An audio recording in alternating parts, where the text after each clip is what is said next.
اور قرآن پاک کی تلاوت کی توفیق یہاں سے فارغ التحصیل حفاظات کو حفاظ کو توفیق عطا فرمائے کہ وہ کنٹینیو اس کو پڑھتے رہیں، کیونکہ قرآن پاک کی مثال ایسی ہے، حضور نے فرمایا کہ یہ اونٹ کی طرح ہے، باندھ کے رکھو گے تمہارے پاس رہے گا، چھوڑ دو گے تو چلا جائے گا۔ تو بہت سارے حفاظ ایسے ہیں کہ حفظ کر لیتے ہیں لیکن اس کے بعد حفظ کو یاد نہیں رکھ پاتے، اور یہ توفیق اللہ تعالیٰ کی طرف سے ہوتی ہے۔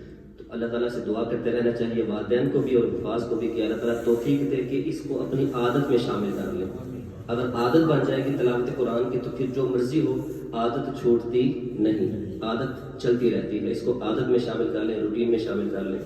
قرآن پاک اللہ تعالیٰ کی وہ آخری کتاب ہے کہ جو قیامت تک کے لیے ہدایت ہے۔ نبی پاک علیہ السلام کا فرمان ہے کہ جب تمہارا دل کرے کہ رب سے ہم کلام ہوا جائے تو قرآن کھول کے بیٹھ جائے کرو، قرآن پاک کو کھول کے بیٹھ جائے کرو، قرآن پڑھا کرو۔ یہ اللہ سے ہم کلام ہونا ہے، اللہ تعالیٰ کے ساتھ گفت و شنید ہے۔ تو قرآن پاک وہ کتاب ہے کہ جو وحی مطلوب ہے۔ وحی کی دو قسمیں ہیں، حضور کی حدیث بھی وحی ہے، قرآن بھی وحی ہے۔ قرآن پاک وحی مطلوب ہے، اس کی تلاوت کی جاتی ہے، لیکن حدیث کی اس طرح تلاوت نہیں کی جاتی، لیکن دونوں حدیثیں ہیں۔ قرآن پاک دونوں وحی، حدیث بھی وحی ہے اور قرآن پاک بھی وحی ہے۔ نبی پاک علیہ السلام اللہ تعالیٰ کی طرف سے وہ کلام لے کر آئے۔ اللہ تعالیٰ نے نبی پاک علیہ السلام کو جو معجزات عطا فرمائے وہ حضور کے اور اس امت کے دور کے تقاضوں کے مطابق تھے۔ نبی پاک علیہ السلام کا جو اولین دور تھا اور یہ آخرین اس امت کا جو دور چل رہا ہے، جس کو ہم اینڈ آف ٹائم کے قریب کہتے ہیں، ان دونوں ادوار کے مطابق اللہ تعالیٰ نے معجزات عطا فرمائے۔ یہ جو دور چل رہا ہے یہ انفارمیشن ٹیکنالوجی کا، سائنس کا دور چل رہا ہے۔ اس دور کے اندر انسان نے چاند پر جانے کی بات کرنی تھی، مریخ تک کے سفر کی بات کرنی تھی، اور انسان نے اتنی ترقی کرنی تھی، ہوا میں انسان اڑ رہا ہے۔ حضور علیہ السلام کو رب تعالیٰ نے معجزۂ معراج عطا فرمایا کہ نبی پاک علیہ السلام کو راتوں رات وہ سفر اور لامکان کی سیر کروائی اس دور کے تقاضے کے مطابق، اور جہاں سائنس بھی حیران ہے کہ یہ کیسے سفر ہوا، اور ایک لمحے کے اندر کیسے کروڑوں میلوں کا سفر ایک لمحے میں طے ہو گیا، اور بستر بھی گیلا تھا، پانی بھی چل رہا تھا۔ یہ معجزہ اللہ تعالیٰ نے حضور کو اس دور کے مطابق دیا۔ نبی پاک علیہ السلام کا جو اولین دور، نبی پاک علیہ السلام جس دور میں تشریف لائے اس دنیا میں، وہ دور تھا اہل زبان کا۔ بڑے بڑے شعراء تھے، اور عرب کو اپنی زبان پر اتنا فخر تھا کہ اپنے آپ کو عربی کہتے تھے، اور اپنے علاوہ دوسری زبان والوں کو اجمی کہا کرتے تھے۔ اور اجمی کا مطلب اگر آپ لٹرل میننگ دیکھیں، اجمی کا مطلب ہے گونگا۔ اجمی کا مطلب کیا ہے؟ وہ سمجھتے تھے بولنا تو صرف ہمیں ہی آتا ہے، عربی کے اندر جو کلام کر سکتا ہے بول تو وہی سکتا ہے، جو عربی کے علاوہ ہے ان کو بولنا ہی نہیں آتا۔ اتنا فخر تھا، اور اتنے بڑے بڑے شعراء تھے، اور اپنی شاعری پر، اپنے کلام پر، عرب کی فصاحت و بلاغت پر اتنا فخر تھا کہ اپنے آپ ہی کو صرف بولنے والا کہتے تھے۔ اللہ تعالیٰ نے حضور علیہ السلام کو اس دور کے تقاضے کے مطابق قرآن پاک ایسا معجزہ عطا کیا کہ سب عرب لاجواب ہو گئے، اور چیلنج کر کے بتایا کہ اگر تمہیں شک ہے اس کلام کے اندر تو ایک صورت ہی لے کر دکھاؤ۔ یہ قیامت تک کے لیے چیلنج ہے جو کوئی پورا نہ کر سکا، اور نبی پاک علیہ السلام کو وہ کلام عطا فرمایا کہ جس نے سب کو عاجز کر دیا۔ اعلیٰ حضرت فرماتے ہیں نا کہ وہ کمال حسن حضور ہے کہ گمان نقص جہاں نہیں، یہی پھول خار سے دور ہے، یہی شمع ہے کہ دعا نہیں۔ میں نثار تیرے کلام پر، کیا فرماتے ہیں؟ میں نثار تیرے کلام پر ملیوں تو کس کو زبان نہیں، وہ سخن ہے جس میں سخن نہ ہو، وہ بیان ہے جس کا بیان نہیں۔ تیرے آگے یوں ہے دبے لچے فصحاء عرب کے بڑے بڑے، کوئی جانے منہ میں زبان نہیں، نہیں بلکہ جسم میں جان نہیں۔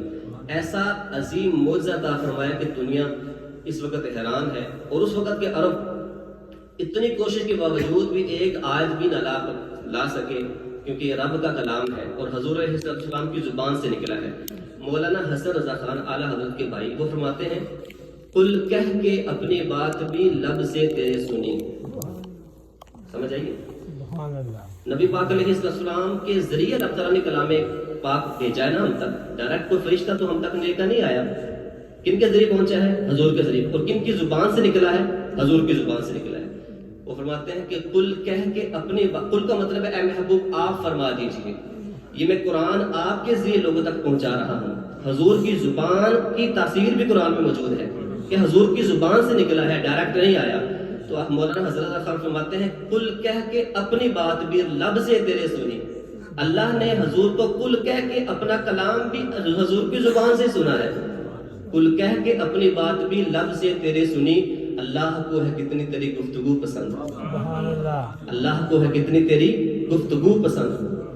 اللہ تعالیٰ کا کلام حضور کی زبان سے گرا. ایک مرتبہ نبی پاک علیہ السلام جب حدیث بیان فرمایا کرتے تھے, ایک صحابی تھے حضرت عبداللہ بن عمر بن عاص, وہ لکھ لیتے تھے.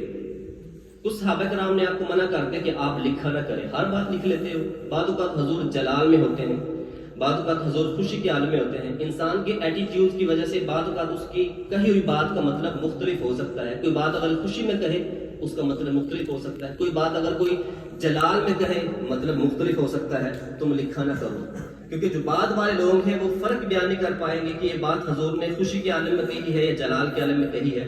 تم لکھنا بند کر دو. نبی پاک علیہ السلام گفتگو فرما رہے ہیں, حضرت عبداللہ بن عمر بن عاص لکھ نہیں رہے. حضور نے فرمایا عبداللہ کیوں نہیں لکھ رہے؟ عرض کیا حضور مجھے کچھ صحابہ کرام نے منع کر دیا. حضور علیہ السلام مختلف آپ انداز میں بات فرماتے ہیں, بعض والے لوگ فرق کر کے کر پائیں گے, پتہ نہیں یہ بعض والوں کے لیے فائدہ مند ہے یا نہیں ہے. تو حضور علیہ السلام نے حضرت عبداللہ بن عمر بن عاص سے کیا فرمایا, اے عبداللہ اکتب فوالذی نفسی بیدہ ما خرج منہ الا الحق. حضور علیہ السلام نے اپنی زبان کی طرف اشارہ کر کے فرمایا, اے عبداللہ بن عمر بن عاص لکھا کرو, مجھے قسم ہے اس رب کی جس کے قبضہ قدرت میں میری جان ہے, اس زبان سے حق کے سوا کچھ نکلتا ہی نہیں ہے. اس زبان سے سچ کے سوا کچھ نکلتا ہی نہیں ہے. میں جلال میں بولوں پھر بھی حق بولتا ہوں, جمال میں بولوں پھر بھی حق بولتا ہوں, کیونکہ حضور اپنی مرضی سے نہیں بولتے. وما ينطق عن الهوى ان هو الا وحی یوحی. جو رب کی وحی ہوتی ہے وہی حضور علیہ السلام کا کلام ہوتا ہے. حضرت عبداللہ بن سہل بن عبداللہ تستری جنگل میں رہا کرتے تھے, اور بعض لوگ ان سے ملنے گئے اور کہنے لگے کہ بھئی آپ جنگل میں رہتے ہیں, آئیں شہر میں آئیں, آپ کی مزاج کے لوگ مل جائیں گے, یہاں اکیلے تنہا آپ کیسے وقت گزارتے ہیں؟ تو حضرت سہل بن عبداللہ تستری کہنے لگے کہ تمہیں کس نے کہا میں اکیلا رہتا ہوں؟ تمہیں کس نے کہا میں اکیلا رہتا ہوں؟ مجھے جب اس رب سے ہم کلام اور بات کرنے کا جی چاہتا ہے تو میں نماز شروع کر دیتا ہوں, اور جب اس کے کلام سننے کا جی چاہتا ہے تو میں قرآن کھول کے بیٹھ جاتا ہوں. کچھ اپنی سناتا ہوں, کچھ اس کی سنتا ہوں. تمہیں کس نے کہا میں اکیلا رہتا ہوں؟ میں تو دم بدم اپنے رب کے ساتھ رہتا ہوں. قرآن کھول کے پڑھنا, اس کو سمجھ کے پڑھنا اور اس پر عمل کرنا, یہ رب تعالیٰ سے ہم کلام ہونا ہے. اور حفاظ کی تو شان یہ ہے, آپ نے حدیث پہلے بھی سنی کہ نبی پاک علیہ السلام کے ساتھ میں ترمذی کی روایت ہے کہ جو حافظ, جو شخص قرآن پڑھے پھر اس قرآن کو یاد کر لے, پھر اس کے حلال کو حلال جانے اور اس کے حرام کو حرام جانے. یہاں حلال کو حلال جاننے اور حرام کو حرام جاننے کا مطلب یہ ہے کہ حلال پر عمل کرے اور حرام سے بچے. مطلب حافظ باعمل حافظ جو قرآن پاک کے عمل پر, قرآن پاک کے احکامات پر عمل بھی کرے تو کل بروز قیامت رب تعالیٰ اس کو جنت بھی عطا فرمائے گا, اور اس کو کہے گا کہ اپنے خاندان کے ایسے 10 لوگوں کو اپنے جنت میں ساتھ لے جاؤ جن پر جہنم واجب ہو چکا تھا. اللہ تعالیٰ حافظ قرآن کی شفاعت 10 لوگوں, کم از کم 10 لوگوں کے حق میں قبول فرمائے گا. اور ایک اور حدیث پاک میں رب تعالیٰ فرمایا کہ اے حافظ قرآن الحمد سے شروع ہو جا, اور یہ سیڑھی ہے, سیڑھی کے اوپر چلتا جا. یعنی جو جنت ہے اس کے درجات ہیں نا, لیولز آف جنت, جنت کے درجات ہیں. سیڑھی پر قدم رکھ کے قرآن پڑھتا جا اور جنت کی منزلیں طے کرتا جا. یہ وہ سیڑھی اس طرح کی نہیں ہوگی جس طرح ہماری سٹیج ہوتی ہیں کہ آپ اگر 2 times اپ سٹیج جائیں تو آپ کی ٹانگیں درد ہونا شروع ہو جاتی ہیں. وہ نور کی سیڑھی ہوگی جو خود بخود حافظ کو اوپر لے کے جائے گی. اس حافظ کو زحمت نہیں کرنی پڑے گی, اس کو تکلیف نہیں اٹھانی پڑے گی, وہ تھکے گا نہیں. حکم ہوگا الحمد پڑھ اور سیڑھی چڑھتا جا, اور سیڑھی اس کو اوپر تک لے جاتی جائے گی, اور والناس تک یہ تیرا مقام ہے. اور والدین کا مقام تم سے بھی زیادہ ہوگا. تو قرآن پاک وہ عظیم معجزہ ہے. علامہ ابن عساکر نے اپنی تاریخ میں لکھا, اچھا یہ قرآن پاک ہی کا معجزہ ہے جو سب کو یاد ہو جاتا ہے. حضور علیہ السلام سے پہلے جتنی بھی امتیں تھیں, ان کی جتنی بھی کتابیں تھیں, وہ کتابیں صرف اس نبی کو یاد ہوتی تھیں جس نبی پر وہ کتاب نازل ہوئی, جس نبی پر وہ کتاب نازل. So you can say that the only Hafiz of Injil was Hazrat Isa alayhi salam, and the Hafiz of Torah was only Hazrat Musa alayhi salam, and the Hafiz, complete full Hafiz of Zabur was only Hazrat Dawud alayhi salam. اس کے علاوہ کسی امتی کو وہ پوری یاد نہیں ہوتی تھی، لیکن یہ قرآن کا معجزہ ہے کہ 7 سال کے بچے کے سینے میں قرآن موجود ہے، چھوٹے چھوٹے بچے قرآن حفظ کر لیتے ہیں۔ تو علامہ ابن سعد نے پھر تاریخ میں لکھا کہ حضرت موسیٰ علیہ السلام پر جب الواح کا نزول ہوا، تورات نازل ہوئی، تو انہوں نے اس تورات کے اندر کچھ ذکر پڑھا کسی قوم کا، اور 9 سوال کیے رب تعالیٰ سے۔ کتنے سوال کیے؟ 9 سوال کیا۔ سارے سوال تو میں عرض کروں گا، ان میں سے ایک سوال کہا، یا اللہ اللہم انی اجد فی الالواح قوما امتا اناجیلہم فی صدورہم یقرؤون ظاہرا۔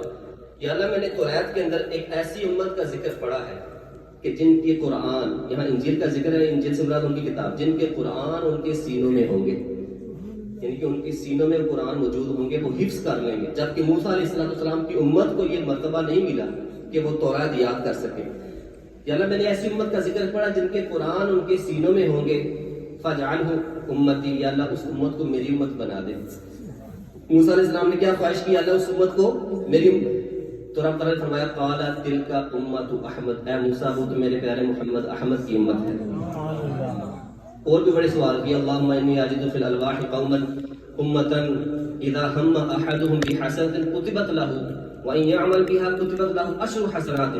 یا اللہ میں نے ایک ایسی امت کا ذکر پڑھا ہے کہ جس امت کا کوئی فرد اگر نیکی کا ارادہ ہی کرے گا، یعنی just by making intention of a good deed, ایک نیکی اس کے نامہ اعمال میں لکھ دی جائے گی۔ اگرچہ اس پر عمل نہ کر سکا، لیکن اس نے سچی اور پکی نیت کی نیکی لکھ دی جائے گی۔ پہلی امتوں کو یہ اعزاز حاصل نہیں ہے، اور اگر وہ اس نیکی پر عمل کر لیتا ہے تو اس کو ایک نہیں بلکہ 10 گنا ثواب دیا جائے گا، 10 نیکیوں کے ساتھ، یعنی 10 گنا ملٹیپلائی کر کے اس کو ثواب دیا جائے گا۔ یا اللہ وہ امت میری امت کر دے۔ پھر حکم ہوا کہ وہ تو میرے پیارے حبیب احمد کی امت ہے۔ بار بار عرض کرنے کے بعد 12 انبیاء نے حضور کی امت میں ہونے کی خواہش ظاہر کی۔ کتنے انبیاء نے؟ 12۔ تو یا اللہ اس امت کو میری، جب رب تعالیٰ نے فرمایا کہ میرے پیارے احمد کی امت، آخر میں اس کیا اللہم اجعلنی من امت احمد، یا اللہ اگر اس امت کو میری امت نہیں بناتا تو مجھ موسیٰ کو ہی محمد کی امت کے اندر شامل فرما دے۔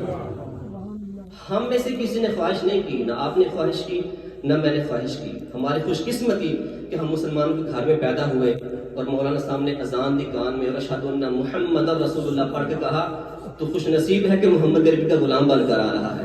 ہم میں سے کس نے خواہش نہیں کی، اس لیے ہمیں ویلی نہیں ہے حضور کی امت میں ہونے کی۔